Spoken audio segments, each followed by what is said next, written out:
Welcome to the video, everyone. Thanks very much for joining me today. We're going to be looking at product research. Now, I know it is the bane of many people's lives when you are hunting for a product to sell on Amazon, and there's one thing in particular that seems to stump everyone every single time they are analyzing a particular product and sort of assessing whether it's viable. So I'm going to be looking today at the success score. What does it mean? How important is it when selecting your first product? Stay tuned till the end, hit that like button, subscribe, and feel free to leave a comment below. I'll catch you guys in the next one.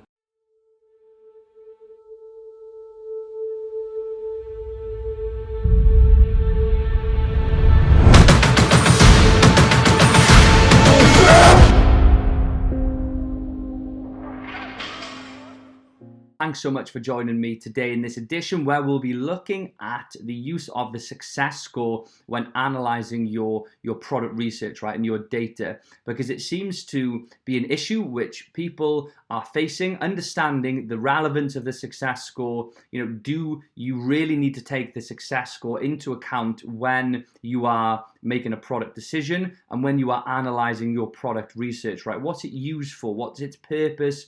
What on earth is it? Because, we've always got issues with product research. There's tons of information being bombarded at us. And, if we know how to use the success score in the correct way, it will assist us, right? It will be our friend. It will not be the enemy. So just to mention right from the offset, guys, take the success score with a pinch of salt. Do not let it be the absolute be-all, end-all of whether or not you go for a product. For example, if the success score is terrible, right? If we've got an abysmal success score, it's shockingly bad, it's half a star, but you have analyzed that niche in depth and you have seen and you have identified a product opportunity, you've satisfied all the other criteria and all the other things that we talk about on this channel. Don't purely disregard it on the success score, right?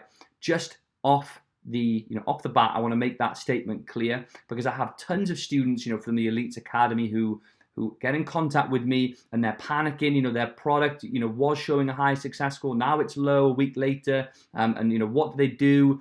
And should they really, go forward with a product? And like I said, take it with a pinch of salt. If you are doing and interpreting and making your own assessment and spending lots of time looking into a niche and you know what you're doing, then in my opinion, you can override a success score, right? So just firstly then, what is a success score? So Helium 10, which is what we're using here, guys, if you don't already know. So Helium 10 is the software we use to browse Amazon products and to check things like their BSR, their sales volume, their revenue every single month, how many reviews they've got. Basically summarizes a load of different things, right, in the tool that we're looking at, which is Xray. Although they do offer heaps of other tools within their suite. And again, guys, I'm partnered with Helium 10.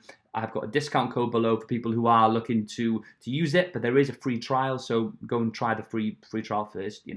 Do that first. Why bother paying for something, right, when you can get it for free? So do that first. But if we have a look here, Helium 10, if we open up Xray, which is the tool, we can see here we're looking at tea tree oil. And if we open up Xray, this is basically just summarizing what we see behind you, guys, right? So, there's no guesswork.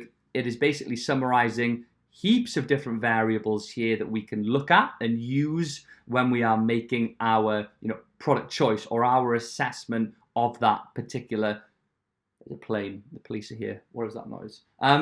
So if we have a look over here and we get this away, right, so when we're looking at a particular product, for example, we're bombarded with all this information, right? And when you're doing hours of research, trying to find that, perfect product or a really good product to sell, it can get draining constantly assessing all of this data. It's a lot at once, right? Especially when you are continually doing that day after day, finding that perfect product, whether it takes you a day, a week, or a month.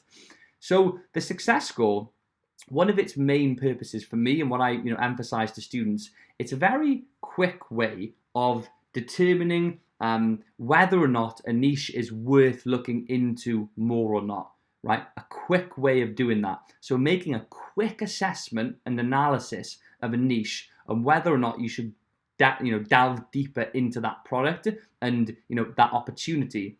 Now, what I mean by that is if you were browsing and it showed half a star success score, then it's likely that the product has less of an opportunity, should we say, than other products, right? Which might make you move on quicker. Now, that doesn't mean to say it's an absolute no, guys, and it's kind of conflicting information here, but it's overall, if you were spending months and months doing research, it would be better to just bin off products that show a half a star success score, because you're going to get through the products quickly, and you're going to stumble across products that are showing 2 or 3 or 4 stars, right? So you're going to have more time looking at products that Helium 10 and their sort of algorithm deems better. But that doesn't mean to say that all products are automatically awful if they're a half a star. If you want to spend time looking at those products, you might find a gem. You might find that their algorithm is wrong and you have identified a product opportunity. Ultimately, Helium 10 is not going into every niche and looking at differentiation and looking at what the customer needs are and how they can improve on particular products.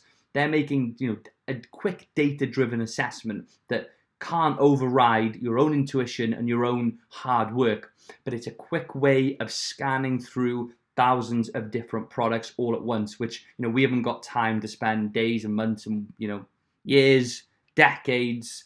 In talking of decades, we're coming to the end of the decade this year, guys. So have you done everything you wanted in the last 10 years, right? By the end of next month, we will be starting a new decade. So something to think about there. Don't know why I'm going off. I'm digressing. So the success score, and quoting Bradley Sutton, it basically summarizes multiple dozens, so a few different dozens, right? So we could have 20, 30 different factors that all feed into this score that's essentially rating the product, right? What is the actual opportunity there? And if you hover over the success score, they should give you the top 3, right? So they prioritize or sort of boost up to the front. They're not going to show you all 30 or 40 because it's going to be a combination of what you can see here, looking at sort of the sales and the BSR and the fluctuation, the price deviation, things like that, or price fluctuation. They give you the top 3, what they deem the most relevant, what are the most relevant factors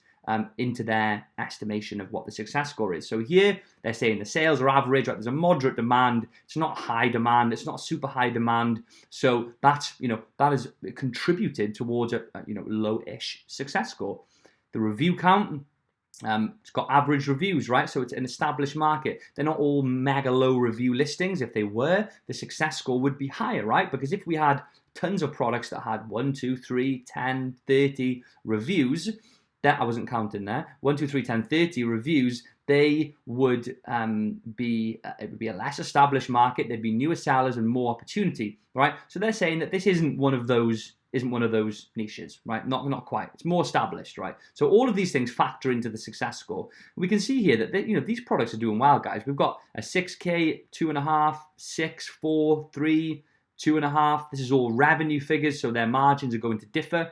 Like if we have a look at a product, and tea tree oil, something that you possibly source from the UK because it's a liquid. It's not a consumable. I'm sure you're not drinking tea tree oil, but anything like this, I would suggest sourcing from the UK. But if we have a look, where's this company based? So it is a Chinese company that's shipping into the UK, so a private label seller, and they are generating, what we're looking at, 6.3 in revenue. So maybe £2,500 in profit from that listing. So the success score, guys, I usually, when I'm browsing products myself and what I teach within the academy, just to brush over what I teach, because it's probably a lot more depth than this, or it is a lot more depth than this, is that any success score that shows 2.5 stars or more is something that I would stop and I would start to look at, right? If that's a score of 50, it's halfway. Helium 10 suggests anything 30 or more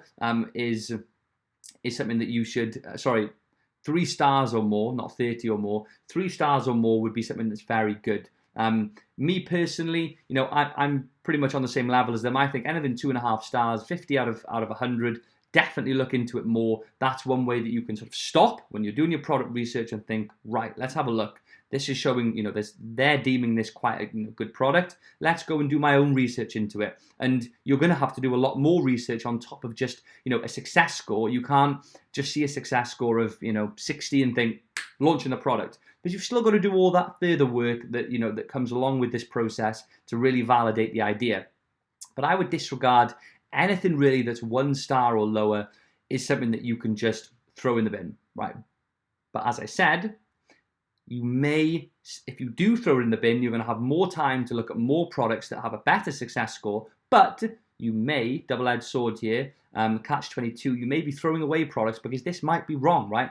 I would not trust Helium 10 success score with my life. I wouldn't do it. I wouldn't trust it with my life, and you shouldn't either. And it's a double-edged sword. It's probably better to utilize the tool as sort of a quick way to make a quick interpretation of the niche, so you can just sift through products much more quickly and find a good product to sell. But ultimately that would be my advice for the success score, guys. Take it with a pinch of salt. It's not the be-all and end-all. Use it as a tool to quickly analyze products using Xray, so you don't need to go through and look at everything for hours and hours. Does it look awful? Does it look like something that's worth looking into? And from the success score, go and delve deeper into the niche, looking at the revenue and more focusing on the actual opportunity, adding value, bringing something to market that's better, improved, etc., etc., and the branding, all those sort of things that you need to consider when launching on Amazon. But the opportunity, here sellers are doing great, right? It's not a seasonal product. I doubt people use tea tree more at a certain time of year, sort of thing. I don't know. I don't even know what you'd use it for. Throwing it into a sauna to clear your sinuses, that sort of thing, probably. I don't know. I'm making myself sound like an idiot here, but I've never actually used tea tree oil myself personally. I have a friend who uses it, but yeah. Think about that, guys. Don't let it stress you out too much. It's there to help you, and utilize it as best you can. If you've got any questions about that, drop them in the comment section below. I'll do my best to get back to you as always, and lots more videos to come and lots more unique content to help you all in your FBA journeys. Lots to come for 2020 also. So have a great day, guys. Thank you so much for watching, and I'll see you in the next one.